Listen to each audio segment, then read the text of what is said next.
I'm starting a little beef curry stew, made the Master Family Kitchen way. As you can see, I got a 5-quart stainless steel pan with some pretty hot oil. I'm going to go ahead and sear some skirt steak that's been marinating with the curry rub, just a little olive oil.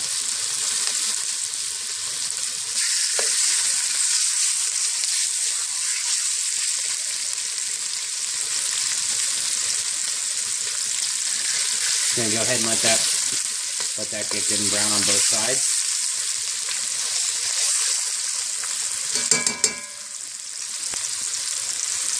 Okay, I'm going to remove as you can see, it's nice and brown. I'm going to go ahead and remove the beef. I've already pre-chopped sliced some onion and a little bit of carrot, just to go ahead and, you don't want to leave this oil steaming for too long without something in there.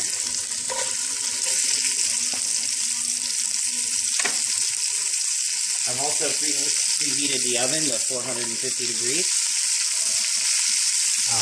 for after we add the vegetables. I'm going to go ahead and stir these guys up, get them brown, kind of deglaze the bottom of the pan using the steam from the vegetables. Once these start to brown, we'll go to the next step. Celery, a little bit of garlic, 6 cloves of garlic, 4 stalks of celery. You kind of see the proportions are about equal, and you can measure it into cups if you're not super confident. Although it doesn't super matter, so just going to go ahead and let that celery start to cook in a little bit. You can see the onions are starting to get good and cooked, caramelized. You don't want to put the garlic or you don't want to put the garlic in there too early on. It'll get bitter if you cook it too long. Okay, as you can see, there's already some seasoning in there from the marinade, but I'm going to go ahead and put 4 tablespoons more.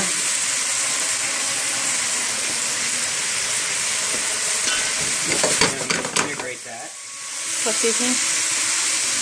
It's a Taste of South Asia. Kind of a take on a non-traditional red curry.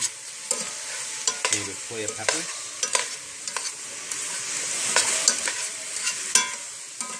Now this is kind of the consistency we're looking for. At this point we're going to go ahead and add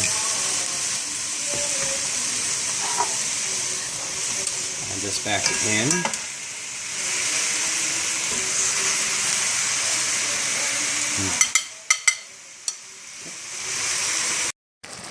Okay, so I've added potatoes and tomatoes, and I've let that cook. You want to stir this pretty continuously. You don't want it to burn to the bottom. Right now I'm going to go ahead and add half a cup of, this is Mod Eat from Unibrew. They're going to sponsor us. I don't want to waste the whole beer, so I'm just going to use half a cup of that to get a little bit of that good Belgian dark beer flavor. Any Belgian dark beer will work. And right here's a little homemade chicken stock. It's just freshly thawed. So I'm going to go ahead and fill it up to just above the vegetables with the chicken stock. Okay. So we got the beer and the chicken stock in there. I'm going to go ahead and stir this to sufficiently deglaze the bottom of the pan. You want to scrape a little bit. If you got a stainless steel pan, if you're using a non-stick pan, use a wooden spoon or a plastic spoon. You could also use a Dutch oven for this. A 5-quart Dutch oven would be perfect with this recipe as well. So yeah, I just went ahead and make sure nothing's sticking on the bottom. Give that a good stir, and now we're going to throw it in the oven at 450 for approximately an hour. We'll join you at that point and see how it's done. Alright, this has been in the oven for about an hour, and as you can see, everything's starting to get nice and brown and bubbly on top. The sauce is starting to thicken up a little bit. The meat's not quite falling apart, although the potatoes are starting to get there.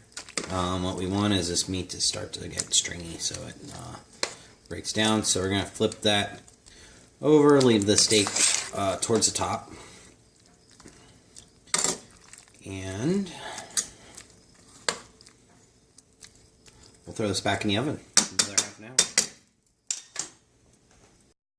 hour. Okay, about 45 minutes into bake time, I pulled the beef and it came apart nicely, so I went ahead and just pulled it, shredded it, and from here I'm going to add about 3 tablespoons of butter. This is non-salted butter. You might, I did taste this a bit already. You don't want to over stir this dish, just because, as you can see, you want to stir it enough to get the tomatoes and the potatoes to start to break up and become this great texture. As you can see, the Taste of South Asia rub becomes a really nice sauce. It starts to thicken with the bake time, and it almost these almost establish, you know, just a really rich stock with that chicken stock and beer we added. And just stirring in the rest of that butter, and this dish is ready to be served. We made some homemade naan, homemade garlic naan, and we're going to drink some more of that really great beer with this, and it's going to be a delicious dish, maybe a little salad on the side. Hope you enjoy the dish.